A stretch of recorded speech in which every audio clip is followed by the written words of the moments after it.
Vamos a orar y después vamos a leer la Biblia juntos. Dios Padre, te damos gracias. Tú eres bueno, tú eres grande, no hay nadie como tú. Vemos tu poder en los extremos de clima, el viento y de frío y de calor y la lluvia y la sequía y todo lo que tú creaste demuestra tu gran poder y tu creatividad. Cada día es diferente. Y eso es porque tú eres creativo. Gracias, Dios, por enseñarnos tu ser, parte de quién eres en la naturaleza. Y ahora, Dios, al abrir tu palabra y leer tu palabra, te pedimos, Dios, que tú nos enseñes más de quién eres, para que nosotros podamos llegar a conocerte mejor y ser transformados por ti. En el gran nombre de Jesús oramos. Amén. Ok, al pasar por las historias del Antiguo Testamento, las historias de la Biblia, las historias de los reyes y de las diferentes personas, llegamos a una clase de personaje. Un personaje en la Biblia no es una persona, es un grupo de personas, es una clase de personas. Es como cuando ves tu show favorito y tú sabes quién es el malo, el villano, y el bueno, el héroe y el víctima. En cada episodio siempre hay un víctima, alguien que no hizo nada y le hace daño. Siempre hay diferentes clases de personajes y no es diferente en la Biblia. En la historia de Dios hay una clase de personaje de la Biblia, de la historia de Dios, y es el profeta. Y habían varios profetas y ellos eran los profetas, eran los mensajeros de Dios, eran las personas que Dios enviaba con su mensaje, porque cuando su pueblo se rebelaba contra él,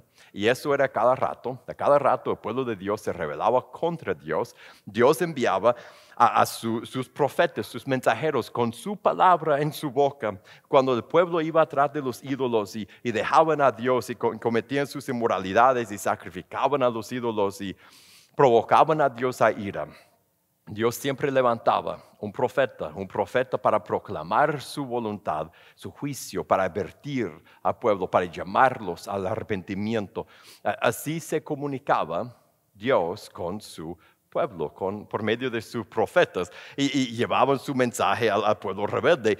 La idea grande que vamos a ver hoy es nada más eso, que Dios enviaba a sus profetas con su mensaje para traer a los demás de regreso a él. Ese era el propósito del profeta. Y había muchos, había Elías, Eliseo, Malaquías, Isaías, Oseas, Ezequiel y Jeremías, muchos profetas y hasta profetas que ni sabemos su nombre. Habían falsos profetas que no eran enviados por Dios y buenos profetas que eran enviados por Dios. Muchísimos profetas, todos enviados por Dios, menos los falsos profetas, con su mensaje, con el fin de traer su pueblo de regreso a él. Y fácilmente hallamos a Jesús en el personaje del profeta. Hallamos a Jesús en el profeta. Eso es algo que siempre hemos hecho en las historias que hemos visto del Antiguo Testamento. Hemos visto a Jesús, hemos buscado, mejor dicho, hemos encontrado a Jesús en las historias del Antiguo Testamento. Y la Biblia, Dios en su palabra nos dice exactamente dónde está Jesús en la historia de los profetas, en la persona de los profetas. Jesús es el mejor y el perfecto profeta. Ese es quien es Jesús. Todos los profetas que vienen antes, todos los profetas del Antiguo Testamento, cada uno de ellos, no solo en su mensaje, sino en su persona, por ser profeta, ellos estaban señalando al profeta verdadero que iba a venir. Hebreos 1, capítulo 1, verso 1, habla de eso. Dice que ¿dónde está Jesús en la historia de los profetas? Dice: Dios, habiendo hablado hace mucho tiempo y en muchas ocasiones y de muchas maneras a los padres por los profetas del Antiguo Testamento, en esos últimos días nos ha hablado por su Hijo, a quien constituyó heredero de todas las cosas, por medio de quien hizo también el universo. Él es el resplandor de su gloria, la expresión exacta de su naturaleza, y sostiene todas las cosas por la palabra de su poder. Después de llevar a cabo la purificación de los pecados, el Hijo se sentó a la diestra de la majestad en las alturas, siendo mucho mejor que los ángeles, por cuanto ha heredado un nombre más excelente que ellos. Los profetas eran enviados por Dios con su mensaje para traer su pueblo de regreso a Él. Jesús fue enviado con el mensaje de Dios, de su Padre, su mensaje, y Él llevó en su cuerpo el mensaje porque Él era la palabra de Dios y Él decía la palabra de Dios. Y Él vino a traer al pueblo de regreso a Dios. Y así que Jesús es el cumplimiento. Él fue el cumplimiento de todos los profetas que vinieron antes que Él. Si la palabra de Dios en la boca del hombre, de Isaías o de Oseas o Jeremías, pesaba mucho, cuando ellos decían así dice el Señor, si eso significaba mucho, ¿cuánto más la palabra de Dios en la boca de su Hijo, del Hijo de Dios?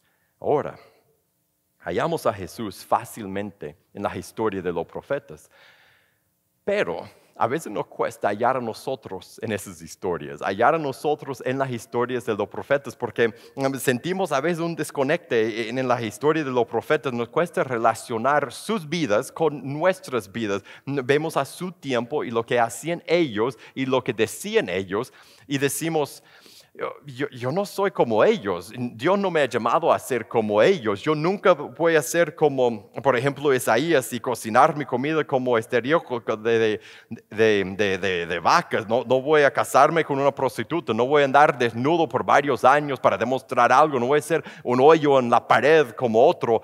No voy a hacer lo que ellos, Dios no me está llamando a hacer lo que ellos hicieron.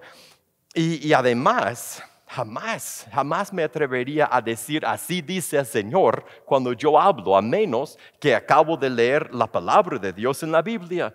Entonces nos cuesta a veces entender cómo su vida, la vida de los profetas, se conecta con nosotros. Hallarnos a nosotros en su historia nos cuesta. ¿Has sentido esto cuando lees de los profetas, a esos hombres extraños de otro tiempo que hacían cosas extrañas y tú dices, entiendo por qué Dios lo mandó en su tiempo a hacer lo que hacían y decir esas palabras de Dios, hablar de parte de Dios?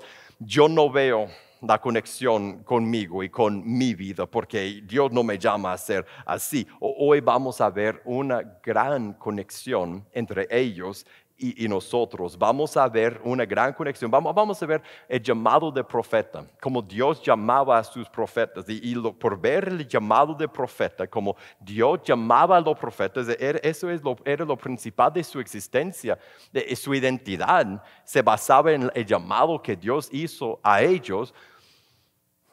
Encontramos a Jesús en ese llamado y más encontraremos a nosotros mismos y hallaremos una conexión entre el llamado del profeta y el llamado del Hijo de Dios hoy día. Hoy veremos, para ver el llamado del profeta, vamos a ver el llamado de Isaías, uno de los grandes profetas del Antiguo Testamento. Podríamos ver a Ezequiel. Bueno, en el estudio del grupo de la comunidad en esta semana vamos a ver el estudio de Ezequiel, paralelo a Isaías, es diferente con otros detalles, pero hoy vamos a ver cómo Isaías fue llamado y enviado por Dios. Primero, en Isaías capítulo 6, él busca a Dios. Todo empieza no por un llamado de Dios, ni por ser enviado por Dios. Empieza por él buscar a Dios. En el año de la muerte del rey Usías, vi yo al Señor sentado sobre su trono, alto y sublime, y la orla de su manto llenaba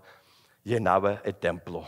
En medio de una gran pérdida humana, el rey Usías, recuerda el rey Usías que fue un buen rey al principio, que gobernaba por 52 años. Te puedes imaginar la estabilidad en el país y como él gobernado por tanto tiempo, como él estableció todo y la seguridad y como confiaban en él, y después él muere. Y en ese momento de incertidumbre, en ese momento de decir, yo no sé qué va a pasar, tal vez de peligro, de cambio, de tumulto, ¿qué hace Isaías? En vez de desesperarse, él busca a Dios. Él mira para arriba y él busca a Dios. Él busca a Dios en la inseguridad y él encuentra a Dios. Y para nosotros también hay un paralelo ahí, porque todo empieza para nosotros también cuando buscamos a Dios. No podemos ser enviados por Dios sin encontrar a Dios primero, sin tener algo personal con Dios. Cuando muchas veces nosotros en momentos de inseguridad, momentos difíciles en nuestra vida, buscamos a Dios, y esto es bueno porque es lo mejor que podemos hacer en ese momento, como hizo Isaías. Y él buscó a Dios, ¿y qué pasó? Él encontró a Dios. Si busca, me hallará. Y eso pasó con Isaías. En el final del verso 1, yendo a verso 2, dice: vi yo al Señor. Entonces buscó a Dios y encontró a Dios. Vi yo al Señor sentado sobre un trono alto y sublime, y la orla de su manto llenaba el templo. Por encima de él había serafines. Cada uno tenía 6 alas. ¿Puede imaginar eso? Con 2 cubrían sus rostros, con 2 cubrían sus pies, y con 2 volaban. Y el uno al otro daban voces diciendo: Santo, santo, santo es el Señor de los ejércitos. Llena está la tierra de su gloria. Y se estremecieron los cimientos de los umbrales a la voz del que clamaba. Y la casa se llenó de humo. Él vio la grandeza, algo de la grandeza, la gloria de Dios. Él subió sus ojos de su vida pequeña, de sus problemas, de sus deseos, y él vio al soberano de todo, aquel que realmente manda, en quien podían de verdad confiar. Él vio a Dios todopoderoso y captó algo de su gloria. Ser enviado por Dios vienen de ver a Dios, de ver a su grandeza, de ver a su gloria, de tener un encuentro con Dios y repetidamente elevar la vista de nuestra vida y ver al Rey y tener una comprensión de la eternidad. Igual que él, igual que Isaías, nosotros tenemos que buscar a Dios en su palabra, por cantarle, por orar, por ayunar. Tenemos que buscar a Dios vez tras vez. Tenemos que ver a Dios, a ver a un Dios que es más grande que mi poder y mi fuerza, un Dios que es más grande que mis problemas, un Dios que es más grande que mis deseos y mi mundo. Ver a Dios del universo. ¿Y sabe qué pasa cuando vemos a Dios? Cuando buscamos a Dios y lo encontramos y vemos a Dios y tenemos una nueva visión de Dios, de cómo es Dios. Cuando abrimos la Biblia y leemos y vemos a Dios una vez más, vemos nuestra maldad, vemos nuestra rebeldía. Mira lo que pasó a Isaías en el verso 5. Él dijo: ay de mí, perdido estoy, pues soy hombre de labios inmundos, en medio de un pueblo de labios inmundos habito, porque mis ojos han visto al Rey, el Señor de los ejércitos. Por ver a Dios. ¿Por qué sintió eso de sí mismo? ¿Por qué se dio cuenta en ese momento una vez más de su maldad, de lo malo que era? Mira al final del verso: porque mis ojos han visto al Rey, el Señor de los ejércitos. Se da cuenta inmediatamente de su maldad, ve a Dios y reconoce su estado actual en comparación con Dios. Más que nosotros vemos a Dios, el cristiano que dice yo ando bien, y cuando desarrollamos, y eso pasa a mí, a ti, a todos, cuando desarrollamos la actitud de la religiosidad orgullosa, de que yo he llegado a un punto y yo soy, que yo no peco como antes, no deberíamos pecar como antes, pero cuando no veo la maldad en mi corazón hoy, es porque no estoy viendo a Dios en ese momento, es porque no estoy abriendo mi Biblia, hablando con Él y cantando y postrándome ante Él, delante de Él en ayuno y viendo a Dios, porque por ver a Dios, inevitablemente vemos a nuestra maldad, nuestra culpa nos da humildad. Nos da humildad como Él dice: perdido estoy. ¿Por qué perdido? Porque Él sabía que no podía deshacerse de su culpabilidad. Eso pasa a nosotros, vemos su gloria, vemos a Dios, y más que vemos a Dios, más conscientes somos de lo malos que somos, de lo rebeldes, de lo condenados que somos. Y no solo eso, ¿qué vio Él? Yo soy malo, una paráfrasis, sí, en el verso 5, yo soy malo, y después, y toda la gente alrededor de mí también es mala. Es un espíritu de juicio empezar con la gente alrededor. No ver en el espejo y ver mi maldad. De empezar a decir: mira, la gente es mala. No, él dice: yo soy malo. Y también, comparación con Dios, por ver a Dios me doy cuenta una vez más que estoy rodeado de personas que están lejos de Dios, personas que han vivido en rebeldía contra Dios, igual que nosotros estamos rodeados de personas que están lejos de Dios, que no son buenas o malas personas, son personas que no tienen el perdón porque viven lejos de Dios. Vemos nuestra rebeldía y la rebeldía de los que nos rodean por ver a Dios. Y no más que Él ve su rebeldía, ¿qué hace Dios? Lo más bonito, lo mejor que pudo haber hecho en el verso 6, es lo mismo que hace a nosotros también. Entonces voló hacia mí uno de los serafines con un carbón encendido en su mano. Algún día, yo dije en la mañana, quiero ver, pero si Dios quiere, veremos a esos seres, porque 6 alas y también tienen manos. ¿Cómo serán? Voló hacia mí uno de esos serafines con un carbón encendido en su mano que había tomado del altar con las tenazas. Y él tocó mi boca, y con él tocó mi boca, con el carbón. Me dijo: eso ha tocado tus labios, es quitada tu iniquidad y perdonado tu pecado. Él reconoce su pecado, su inhabilidad de salvarse. ¿Y qué hace Dios? Inmediatamente Dios interviene, le quita su rebeldía, su culpa, lo transforma, lo restaura y ya está delante de Dios inocente, ya está puro delante de Dios, ya puede estar delante de Dios. Y ahí es donde encontramos a Jesús en esa historia, porque eso es lo que Jesús hace para nosotros cuando nosotros reconocemos nuestra maldad y nuestro pecado y vamos a Jesús y nos arrepentimos y bautizamos y entramos en la relación con Él. Por lo que Él hizo en la cruz, por morir inocentemente en la cruz y resucitarse de la muerte, nosotros, de la misma forma que el ángel voló y le tocó el labio con el carbón y lo purificó, nosotros encontramos perdón. Nosotros encontramos perdón y nos hacen nacer de nuevo en otra forma y nos adopta en su familia y somos perdonados para estar delante de Dios. Y no solo para estar delante, perdonado para ser enviados por Dios, porque antes de ser enviado por Dios, tiene que ser perdonado por Dios. Y después en el verso 8, después de perdonarlo, Dios inmediatamente dice: ok, tengo un trabajo para ti, tengo algo que quiero que hagas. En el verso 8, Él dijo: yo oí la voz del Señor que decía: ¿a quién enviaré? ¿Y quién irá por nosotros? Aquí estoy. Dios preguntando: ¿a quién voy a enviar?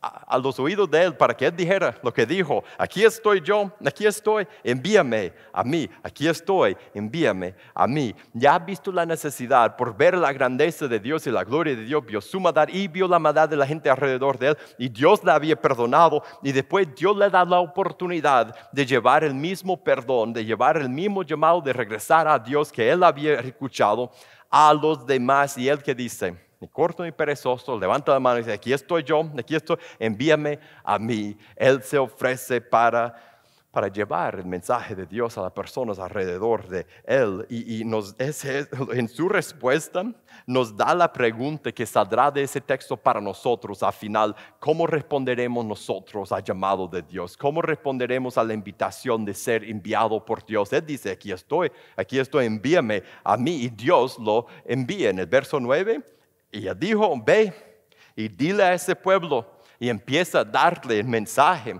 Y desde ese momento, enviado por Dios, Dios le da a Isaías las palabras que tiene que decir. Dios enviaba a los profetas con su mensaje para traer a los demás de regreso a Él. Isaías es enviado por Dios con su mensaje al pueblo, regresa a Dios. Y Dios, ahí es donde vemos la conexión, la gran conexión entre los profetas y nosotros.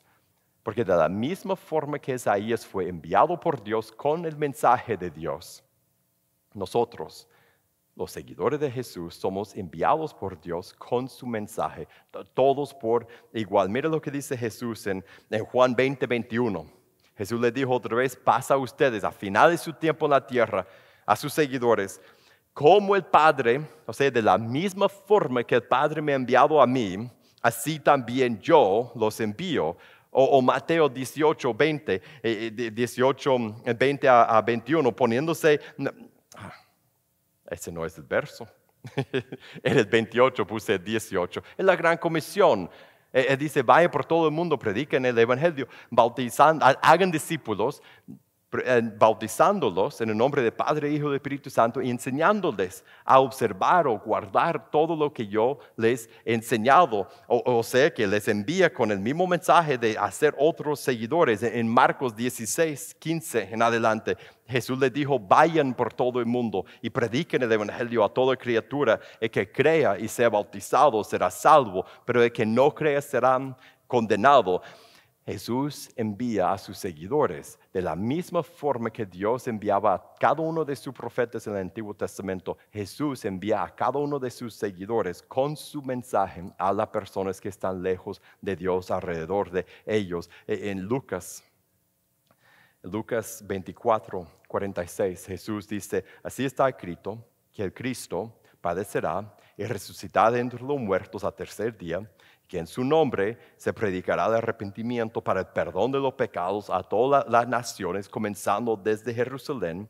Ustedes son testigos de esas cosas. Por tanto, yo enviaré sobre ustedes la promesa de mi Padre, pero ustedes permanezcan en la ciudad hasta que investidos con poder de lo alto. O sea, los voy a enviar, pero espere el poder del Espíritu Santo. Y en la continuación de lo que escribió Lucas en Hechos 1:8, Jesús le dice: pero recibirán poder cuando el Espíritu Santo venga sobre ustedes, y serán mis testigos en Jerusalén, en toda Judea y Samaria, y hasta los confines del mundo.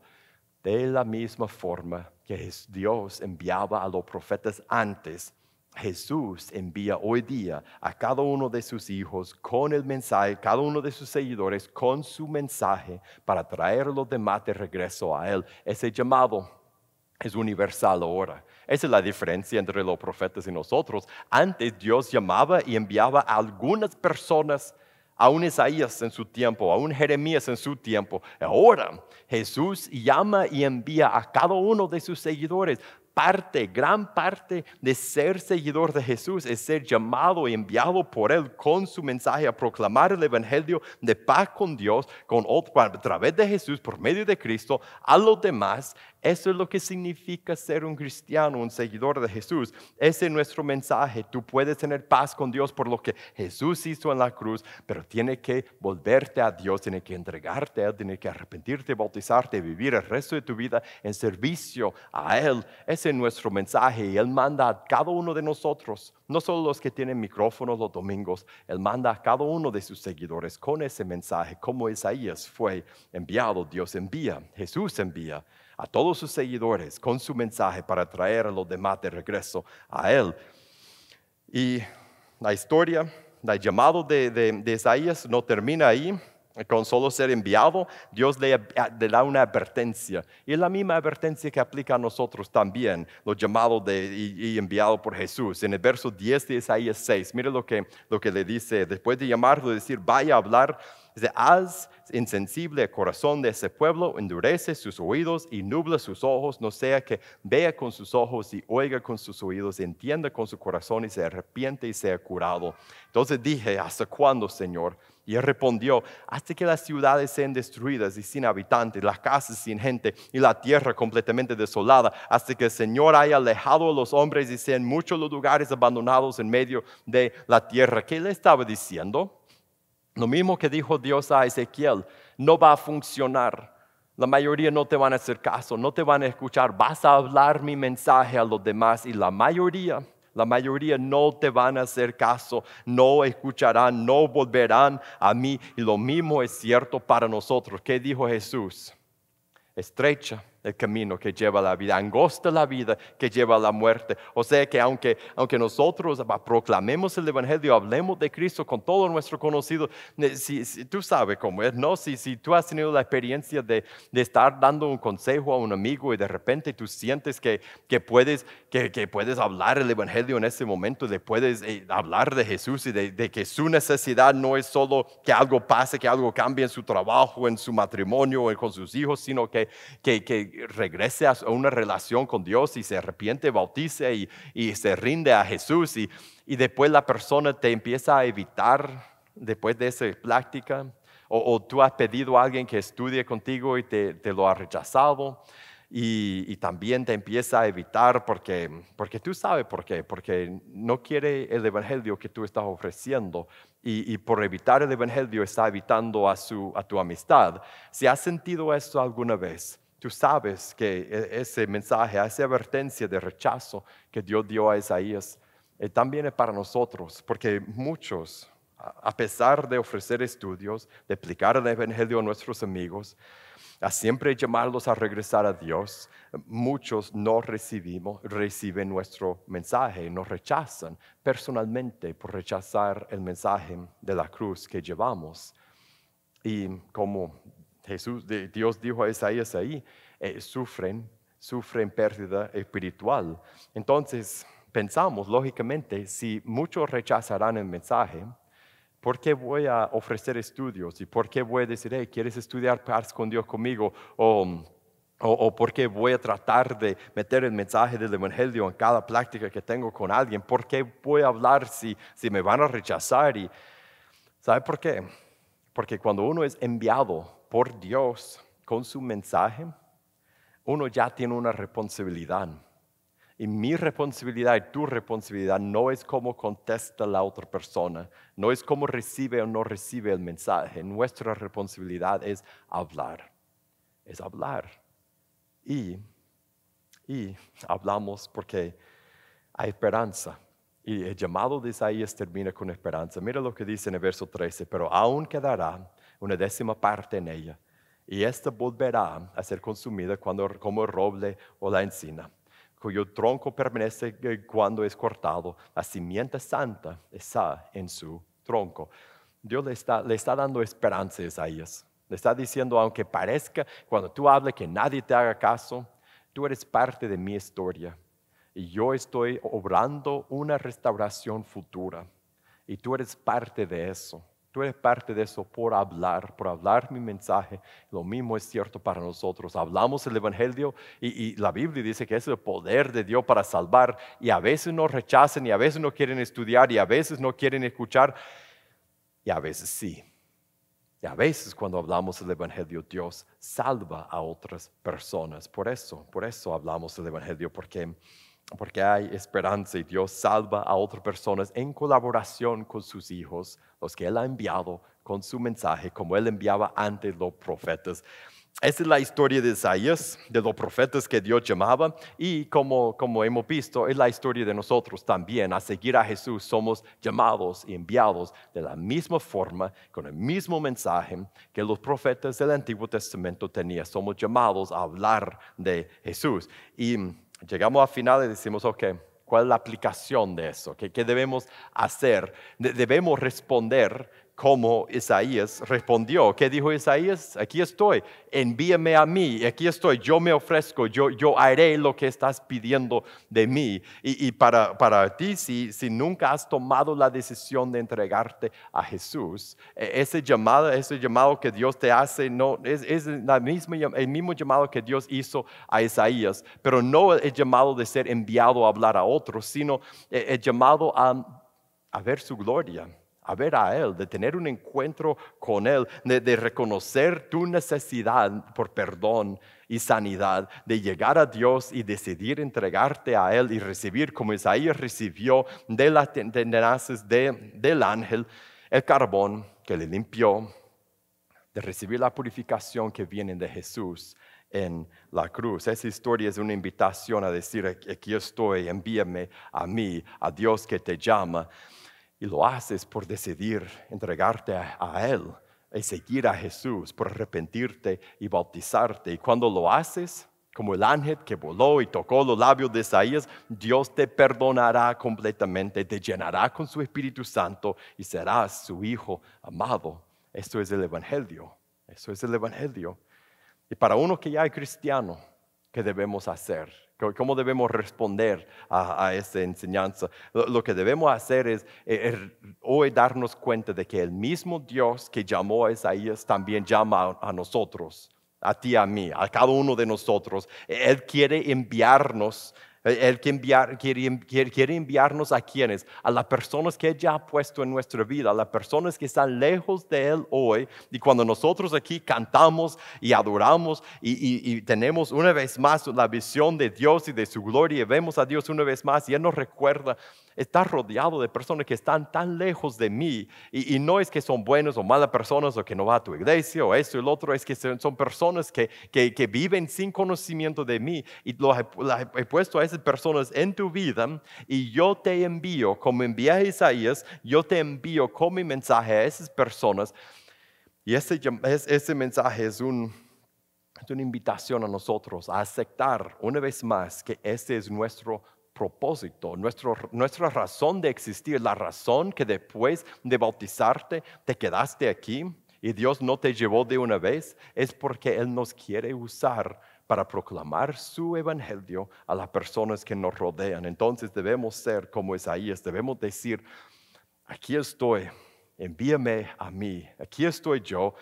Envíame a las personas que tú has puesto en mi vida, envíame a hablar. Dios, dame oportunidades para hablar el evangelio, para estudiar con alguien. Dame oportunidades de hablar de ti y yo, por el poder de tu Espíritu Santo y por el valor que tú me darás, yo hablaré. Y con las palabras que me das, yo hablaré.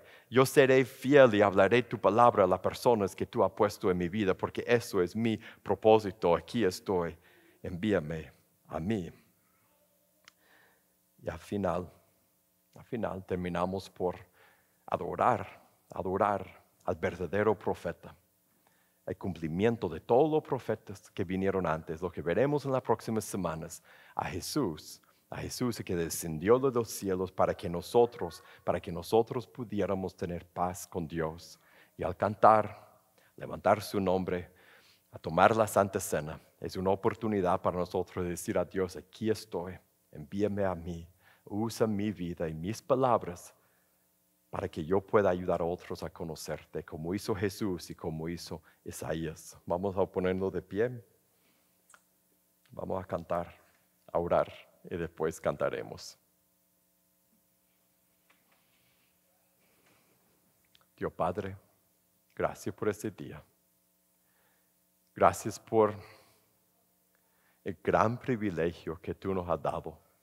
El privilegio de no solo ser tus hijos, sino también de ser enviado por ti con tu mensaje. Eso fue un privilegio que unos cuantos tuvieron antes. Y ahora, todos nosotros podemos saber que tú nos has dado el mismo trabajo, el mismo llamado, el mismo privilegio. Entonces, ayúdanos, Dios. Con Isaías a decir, aquí estoy, envíame a mí, yo acepto la tarea de hablar de ti. Dame oportunidades para hablar tu evangelio a los demás. Yo seré fiel y hablaré. En tu nombre oramos. Amén.